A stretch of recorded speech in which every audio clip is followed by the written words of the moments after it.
Bonjour à tous, nous allons parler de La femme de 30 ans. Il s'agit d'un roman d'Honoré de Balzac écrit entre 1829 et 1842.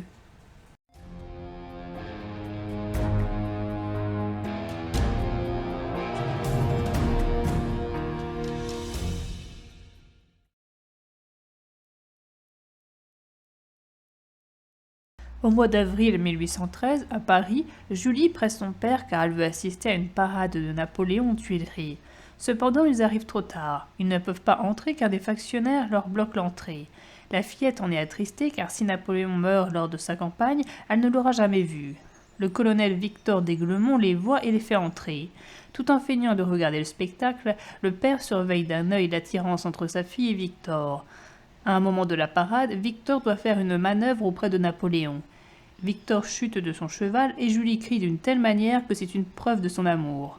Le père décide de s'en aller avec sa fille avant la fin de la représentation. Il s'aperçoit de l'amour que porte Julie à cet homme alors qu'il aurait aimé garder sa fille à ses côtés jusqu'à sa mort. Comme les autres jeunes filles, Julie imagine voir la perfection dans un homme et elle ne découvrira la vérité que trop tard. Elle ne pourra pas être heureuse avec quelqu'un comme Victor, qui sera sans talent, dépensier et qui restera colonel toute sa vie. Il devine que Julie sera une victime et Victor un tyran. Julie promet à son père de ne pas se marier avec Victor tant que son père aura quelque chose à redire à cet homme. En mars 1814, Julie et Victor sont dans une calèche qui se dirige vers Tours. Julie et Victor sont maintenant mariés. Victor amène sa femme à Tours chez sa tante, qui s'appelle la comtesse de Listomère-Landon, car il veut protéger sa femme en la soustrayant de Paris, car Napoléon veut défendre la France de l'invasion faite par les Anglais dans le Béarn. Son mari l'incite à regarder la campagne touraine, mais Julie n'en a que faire. Julie n'est plus la jeune fille vivace d'il y a un an, elle a perdu sa santé. Alors que la calèche est à l'arrêt, Victor voit un homme anglais monter sur un cheval. Cet homme ne fait pas que de les croiser, mais il les suit après que la calèche s'est remise en route. L'Anglais regarde Julie, mais Julie ne le regarde pas. Victor admire la perfection de ce cavalier et de son cheval. Il force Julie à le regarder, mais son avis est opposé à celui de son mari. Alors que son mari est endormi, un chaos fait tomber et ouvrir le médaillon de Julie qui contient un portrait de son père. Il est maintenant décédé et Julie se met à pleurer. Ils arrivent à Tours et ils se rendent chez Madame de Listomère. Victor ne fait que de déposer sa femme et il s'en va aussitôt.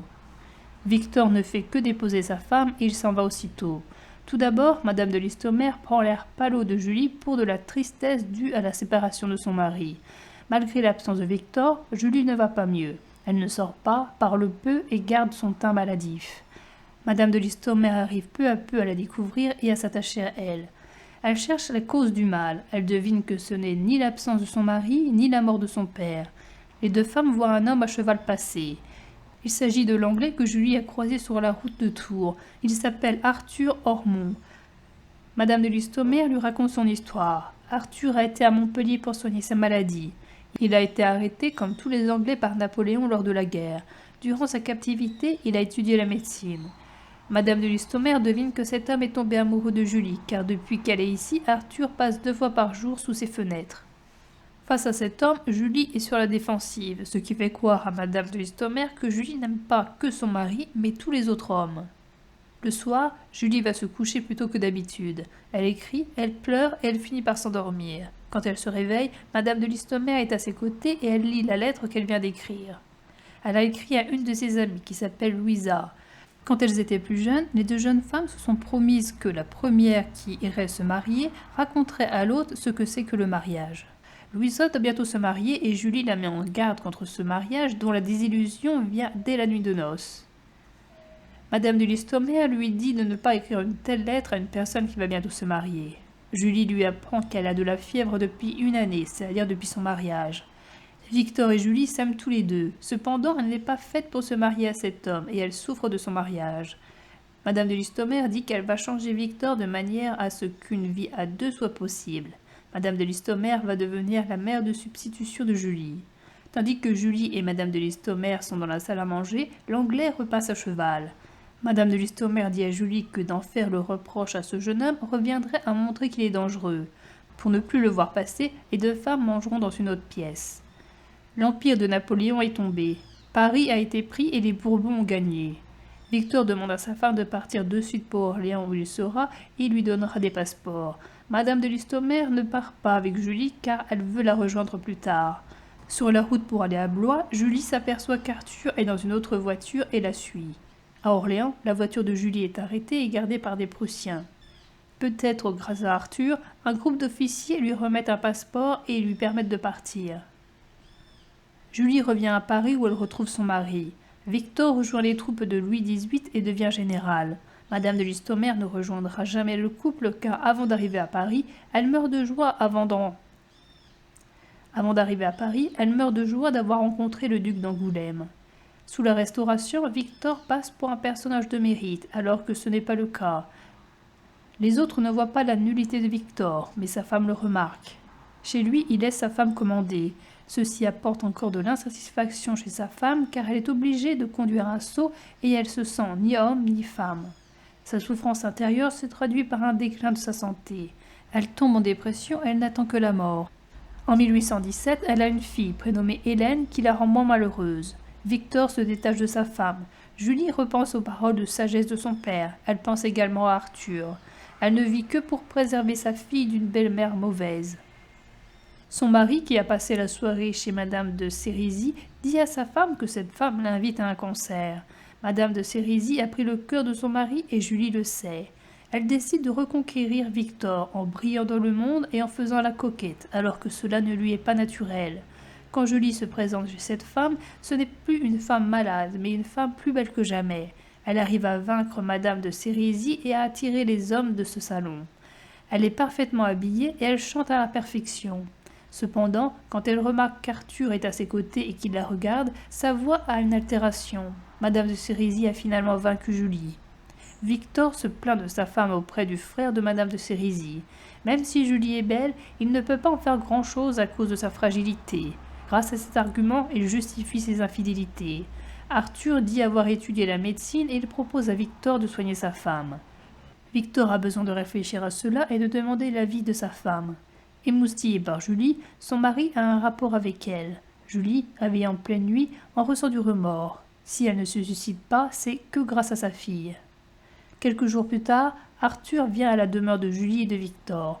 Le mari arrive à convaincre sa femme de se faire soigner par Arthur. En août 1821, Julie et Arthur sont en train de se promener aux alentours du manoir Montcontour. Victor est également présent, mais il est à l'arrière avec Hélène.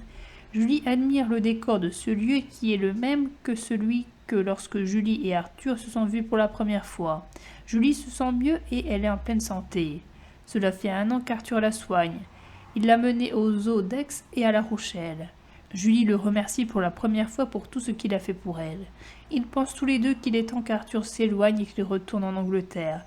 Ils sont tous les deux amoureux et la situation de femme mariée insupporte Arthur qui voudra se débarrasser du mari.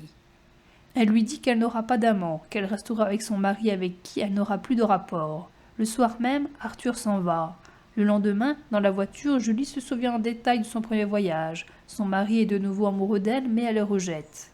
D'un tacite accord, il la laisse tranquille et elle ne dit rien sur sa liaison avec Madame de Sérisy dont elle a vu les lettres. Durant 2 ans, Victor et Julie mènent une vie mondaine, mais ils sont comme des étrangers une fois chez eux. Julie rencontre Louisa qui s'est mariée et qui est devenue Madame de Wimphen. Contrairement à Julie, Louisa est heureuse dans son mariage. Victor dit qu'il va partir quelques jours à la chasse. Au moment d'embrasser sa femme, Julie baisse la tête, ce qui fait que le baiser tombe sur la pèlerine. Louisa pense que Victor est un bon mari, Julie lui fait comprendre ce qu'il en est réellement. L'estime de son mari ne repose que sur sa vertu. Julie pense toujours à Arthur dont elle n'a pas de nouvelles. Elle a appris l'anglais, ce qui fait qu'elle peut lire les journaux anglais et tenter d'y apercevoir le nom d'Arthur. Pour supporter sa situation, Julie prend de l'opium. Elle reçoit une lettre d'Arthur. Elle apprend qu'il est toujours à Paris et qu'il l'épie de loin. Il est malade et il dit vouloir la voir. Julie pense se renvoyer avant l'arrivée du mari de Louisa qui doit venir chercher sa femme. Peu après, Arthur est effectivement là. Julie, Arthur et Louisa sentent un grand trouble. Le mari de Louisa vient chercher sa femme. Julie se retrouve donc seule avec Arthur. Il dit être venu pour se suicider et pour la tuer. Cependant, la voyant, Arthur a décidé de seulement se suicider. Julie tombe dans les bras d'Arthur et a envie de mourir. Cependant, elle se reprend et l'emmène dans la chambre de sa fille. Elle explique qu'elle ne peut pas commettre l'adultère car il faut qu'elle s'occupe de sa fille. Victor fait son apparition dans la demeure car la chasse ne se déroulera finalement pas. Julie a juste le temps de cacher Arthur dans un cabinet de toilette. Victor vient la voir dans sa chambre, puis il se dirige dans sa propre chambre. Julie vient délivrer Arthur qui a eu les doigts coincés dans la rainure. Victor revient dans la chambre de Julie pour lui demander un foulard. Il se plaint de sa lune de miel qui n'aura pas duré longtemps. Julie a refermé la porte du cabinet une nouvelle fois sur les doigts d'Arthur. Les jours suivants, Julie garde le lit. Victor dit que c'est à cause d'un rideau du lit de Julie qui a pris feu. Il se plaint une nouvelle fois de sa femme car elle n'est pas ce qu'elle promettait être. Victor demande à son ami s'il ne veut pas l'accompagner à l'enterrement d'Arthur. Ce dernier est mort car il est resté toute une nuit sur l'appui extérieur d'une fenêtre pour sauver l'honneur de sa maîtresse. Vers 1820, Julie se retrouve à la campagne, au château de Saint-Lange avec sa fille Hélène. Elle paraît si triste et si malade que les habitants la pensent ruinée à cause des dettes de jeu de son mari. Elle ne sort pas de chez elle et elle est venue dans ce château pour y mourir doucement. À 26 ans, elle vit une vie de solitude. Son affliction n'a rien à voir avec celle causée par la perte d'un parent ou celle d'un enfant. Sa tristesse, qui a toute une dépression, est un sentiment que la société condamne. Julie n'a personne à qui en parler. Julie ressasse ses malheurs et elle passe son temps à s'auto-analyser. Le curé vient la voir et elle accepte l'entretien. Julie ne croit pas en la religion et elle pense remettre bien vite l'abbé à sa place. Le curé sait que Julie est malheureuse et il espère la guérir avec la religion.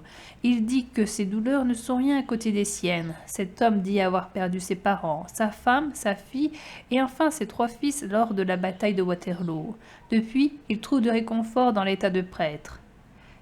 Il lui demande s'il peut revenir. Elle accepte car elle est persuadée d'avoir rencontré une âme qui lui ressemble et à qui elle pourra se confier. L'abbé revient le surlendemain. Selon lui, il faut obéir aux lois de la société. Or, pour Julie, tous les maux viennent justement de la société. Elle est source de malheur pour les femmes bien plus que la nature. C'est cette société qui donne beaucoup de pouvoir aux hommes et beaucoup de charges à la femme. Elle compare le mariage à de la prostitution légale. L'abbé lui propose de trouver sa force dans la religion ou dans ses devoirs comme dans la maternité. Pour Julie, il y a 2 sortes de maternité. Une où l'enfant est le fruit de l'amour de ses 2 parents et une autre où l'enfant n'est né que par devoir. Julie n'est mère qu'à moitié. Elle obéit à son instinct de mère, mais elle ne porte pas Julie dans son cœur. Elle sait que sa fille pense qu'elle ne l'aime pas comme elle devrait l'aimer. Hélas, Hélène est le portrait de son père. Julie pense que la seule manière de sortir de cette situation est de mourir. Hélène revient de promenade et elle les interrompt. Il n'y a aucune relation qu'une mère et qu'une fille devraient avoir. Julie est incapable de sourire à Hélène. Cette entrevue fait comprendre à l'abbé le discours de Julie et son souhait d'en finir. Julie révèle qu'elle a tenté plusieurs fois de se suicider mais qu'elle n'y est pas arrivée. L'abbé pense qu'elle pourra compenser ses maux avec un amant. Julie ne pense pas corrompre sa vie pour le peu de plaisir qu'elle pourrait en tirer. Elle veut rester fidèle, ne serait-ce pour l'image que sa fille a d'elle. Elle en vient à placer la prostitution au-dessus du mariage car la prostitution n'est que pour un temps et elle existe car la femme a besoin d'argent pour vivre. Elle exprime sa désillusion sur la famille qui, pour elle, n'est qu'une association temporaire. Le curé espère qu'un jour Julie trouvera une consolation en Dieu. L'abbé reconnaît en Julie un cœur sec où prône l'égoïsme. Il revient plusieurs fois pour tenter de la mener à Dieu, mais c'est sans succès. Julie ne fait qu'épancher sa tristesse avec des mots auprès du curé. Au mois d'octobre, Julie quitte le château de Saint-Lange. Monsieur Charles de Vandenesse se trouve à un bal chez Madame Firmiani. Même si les femmes présentes sont les femmes les plus élégantes, les plus riches, les plus titrées de Paris, elles n'intéressent pas Charles. Il remarque que dans ce bal, tout est superficialité. Madame Firmiani lui présente Julie. Elle est connue comme une femme qui a amélioré son mari médiocre et qui a eu un amant qui est mort pour elle. Julie a alors 30 ans. Charles passe un temps à la regarder avant de lui parler. Ensemble, ils parlent de tout et de rien. Les jours suivants, Charles ne pense qu'à elle. Balzac nous raconte la supériorité qu'a une femme de 30 ans sur une femme plus jeune. Charles retourne plusieurs fois voir Julie. Cette dernière lui confie ses chagrins. Charles se met à aimer Julie, mais il faut, hélas, rivaliser avec un mort. Sans l'avoir voulu, la vie de Julie se retrouve liée à celle de Charles. Elle ne remarque que des mois plus tard qu'elle est aimée. Quand il n'est pas là, elle pense à rester fidèle au fantôme d'Arthur, mais quand il est là, sa résolution disparaît. Il lui propose de se laisser bercer par l'amour, mais elle le rejette, en disant qu'elle veut bien d'un ami, mais pas d'un amant, et que personne ne voudrait d'un cœur flétri. Charles lui dit adieu, et il ne vient pas durant 6 jours. Julie a alors l'impression d'avoir eu tort. Quand il revient, Charles fait comme s'il ne comprenait pas que son absence ait été une punition pour Julie. Cette dernière fait comme si elle avait comblé son absence grâce à la présence d'autres personnes. Un soir, tandis que Julie et Charles contemplent un coucher de soleil, ils se rapprochent. Ils sont dérangés par Victor qui entre dans la pièce. Il dit que puisque l'oncle de Charles fait partie du nouveau cabinet, il y a des chances pour que Charles devienne ambassadeur.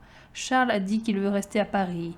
Victor pense que Charles ne veut pas abandonner son oncle pour se faire déclarer l'héritier de sa pairie. Un homme regarde la scène. Il voit Julie marcher avec Charles, Hélène et un petit garçon. Le garçon d'à peine 6 ans s'appelle Charles et il est, on le devine, le fils de Charles de Vandenesse. Hélène a maintenant 7 ou 8 ans. On devine en elle une certaine colère. Dans la manière dont les enfants sont habillés et dont les adultes s'occupent d'eux, on voit une préférence de Julie et de Charles pour le petit garçon au détriment d'Hélène. La fillette ressemble à un petit garçon maladif. Quand Charles part, le petit Charles va voir sa sœur et lui demande pourquoi elle n'a pas dit au revoir à Charles qu'il ne sait pas être son père. Julie le pousse et l'enfant tombe dans l'eau. Il disparaît rapidement dans l'eau boueuse de la Bièvre. 2 ou 3 ans après cet événement, le marquis de Vandenesse reçoit un notaire chez lui car il a une succession de son père à régler. Il ne s'agit pas d'un notaire de province, mais d'un notaire de Paris. Julie est présente. Le rendez-vous ne semble jamais finir et le notaire fait erreur sur erreur et comprend le contraire de ce que Charles est en train de lui expliquer. Victor revient plus tôt que prévu d'un spectacle où il a amené Julie et Gustave. Le notaire interroge le petit garçon sur la pièce. Elle lui a plu, mais elle a fait pleurer Hélène, car l'histoire ressemble au moment où elle a fait tomber son petit frère dans la rivière. Victor en veut à Gustave, à qui il avait demandé de se taire. Le notaire continue ses gaffes en disant qu'Hélène ne doit donner que des jouissances à sa mère, que Julie aime pareillement ses 2 enfants et qu'elle ne ferait pas de coups tordus à ses enfants comme il le voit souvent dans son travail. N'en pouvant plus, Charles lui dit de s'en aller. Le notaire ne comprend pas son erreur. En revenant chez lui, il retranscrit la scène à sa femme qui comprend l'erreur de son mari. Victor et sa famille habitent maintenant à Versailles. Les domestiques sont absents car ils fêtent Noël à l'extérieur. Dans le salon se trouvent Victor, Julie qui a maintenant 36 ans, Hélène, Abel qui a 5 ans, Moïna qui a 7 ans et Gustave qui a 13 ans. La mère incite les 2 plus jeunes enfants à aller se coucher. Quelqu'un frappe à la porte. Armé, le père va ouvrir. Un homme lui demande l'hospitalité durant 2 heures, car dehors, il y a des personnes qui veulent le tuer. Victor accepte de le faire entrer chez lui. Victor rencontre Gustave et il lui dit d'aller se coucher. Victor place l'inconnu dans une chambre à l'étage. Cet homme lui demande de l'eau. Victor descend en chercher. Il croise sa femme qui lui pose des questions, mais il dit à Julie et à Hélène de faire comme si elles n'avaient rien entendu.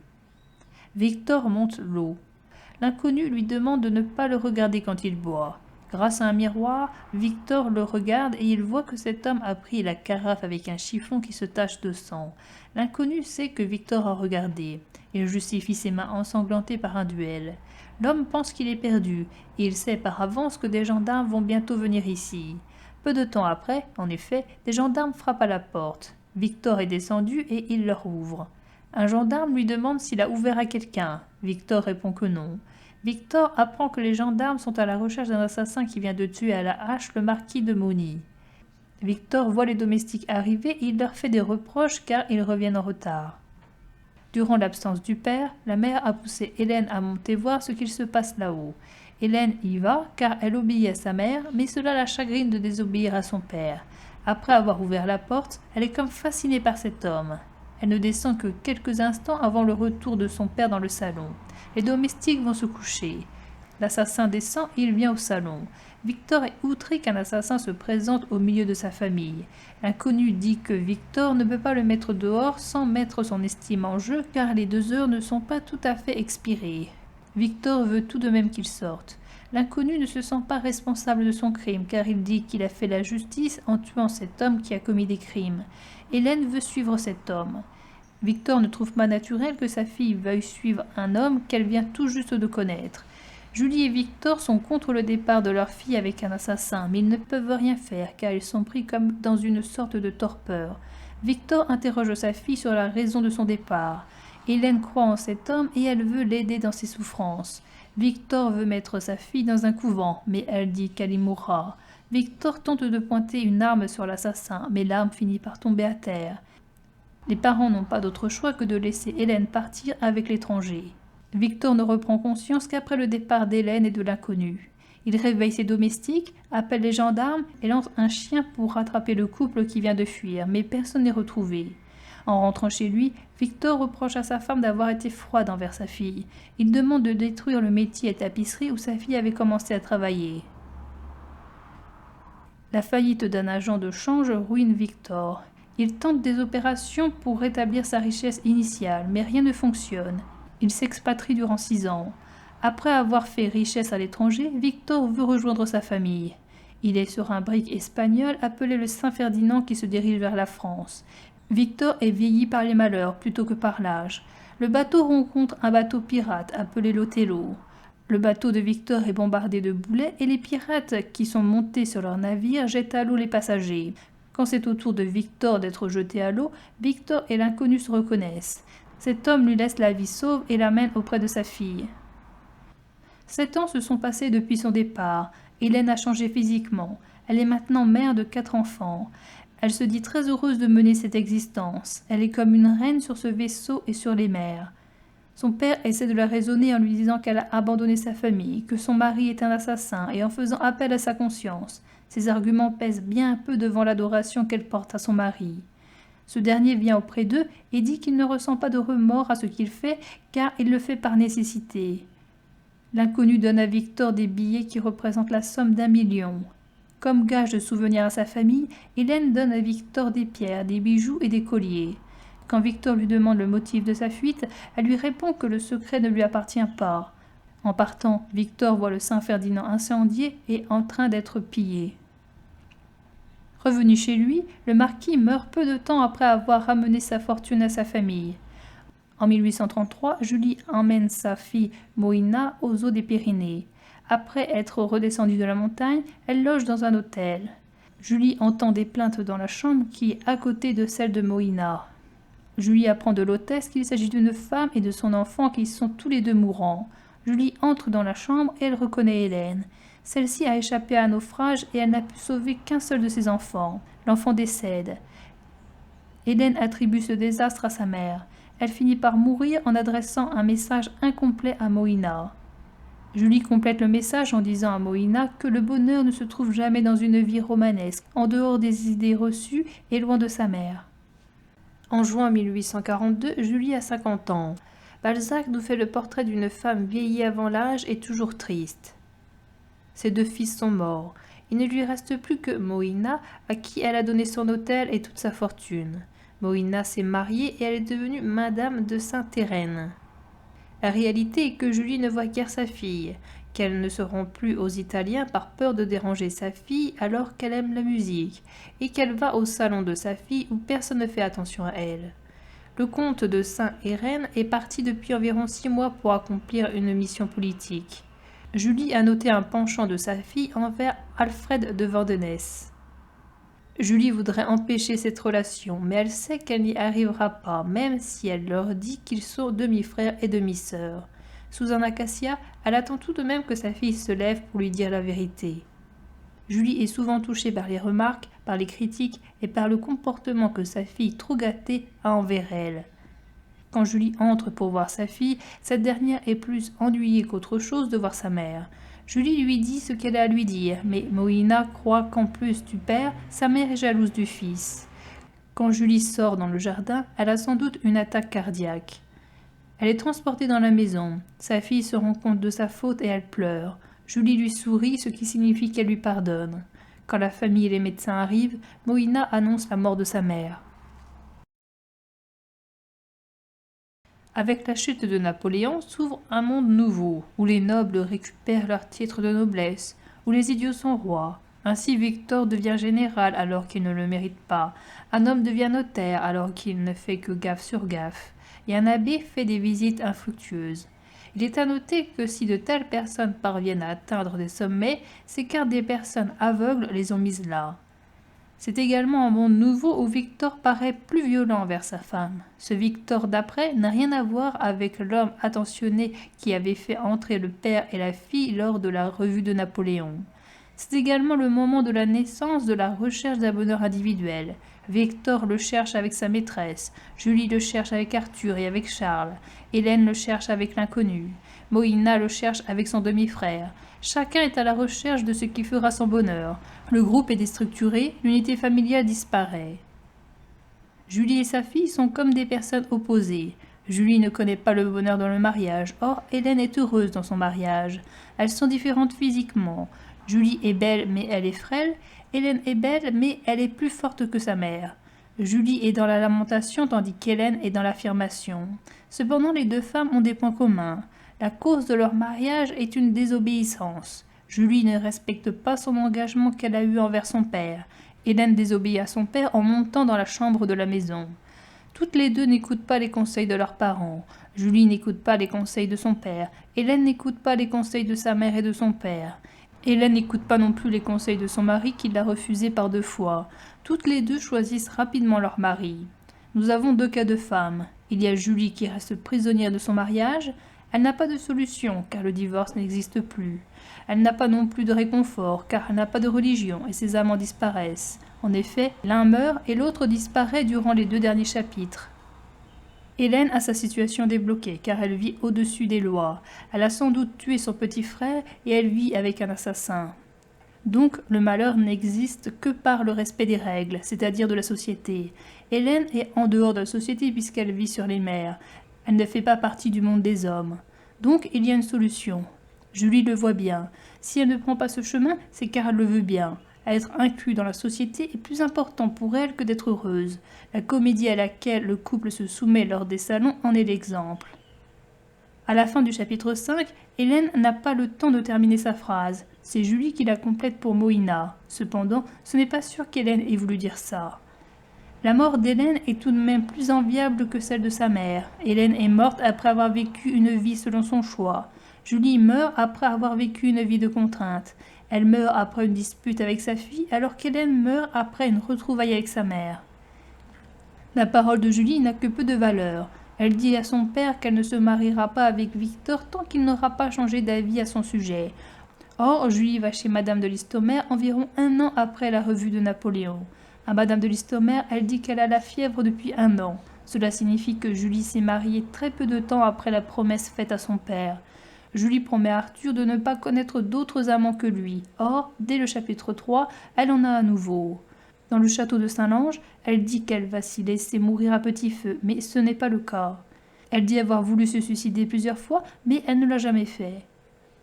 La naissance d'Hélène paraît être pour elle une providence. Elle sacrifie l'amour qu'elle aurait pu connaître avec Arthur à sa fille.